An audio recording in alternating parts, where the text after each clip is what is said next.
நேற்று போட்டிருந்த வீடியோவில் சொல்லியிருப்பேன், ரொம்ப ஸ்ட்ரெஸ்ஸாக இருக்குன்னு சொல்லி க்ளீனிங் ஸ்டார்ட் பண்ணியிருப்பேன்.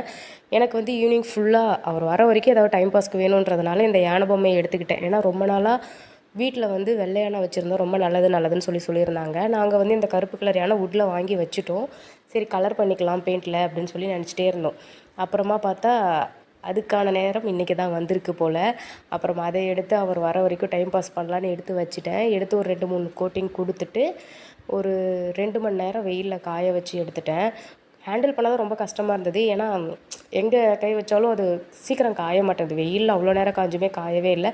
அப்புறம் டேபிளெல்லாம் பெயிண்ட் ஆக்கிட்டு அப்படி இப்படின்னு பண்ணி ஒரு 2 மணி நேரத்தில் ஒரு 5 o'clock வரைக்கும் இந்த பெயிண்டெல்லாம் அடித்து முடிச்சுட்டு 5 o'clock மேலே டிசைனிங் ஸ்டார்ட் பண்ணிட்டேன். ஏன்னா இந்த யானை மேலேயே அவங்களே ஷால் போத்தின மாதிரி ஒரு டிசைன் கொடுத்துருந்தாங்க. அதுலேயே நான் சும்மா கலரிங் மட்டும் பண்ணிட்டு இந்த ஃப்ளார் டிசைன் மட்டும் கொடுத்துருந்தேன். அதுக்கப்புறம் இந்த கால்லையும் அந்த சலங்கை மாதிரி இருந்தது, அதை கொஞ்சம் டிசைன் பண்ணிவிட்டு தும்பிக்கையில் வந்து மாலை வச்சுருக்க மாதிரி ஒரு டிசைன் கொடுத்து முடிச்சிட்டேன். எனக்கு ரொம்ப ரொம்ப பிடிச்சிருந்தது இந்த அவுட்புட்டு. சாமிக்கிட்ட வச்சு பார்த்தா எங்கேருந்து பார்த்தாலும் பளிச்சுன்னு அவ்வளோ அழகாக இருக்குது. நீங்களும் இந்த மாதிரி முடிஞ்சால் ட்ரை பண்ணி பாருங்கள். ரிசல்ட் ரொம்ப ரொம்ப ரொம்ப நல்லாயிருக்கு. எனக்கு ரொம்ப சாட்டிஸ்ஃபைடாக இருந்தது. எப்படி இருக்குன்னு சொல்லுங்கள். இன்றைக்கான GK question, which movie got the first Oscar award? The answer is Wings in 1927. Video பிடிச்சிருந்தா லைக் அண்ட் சப்ஸ்கிரைப் பண்ணிக்கோங்க. பாய்.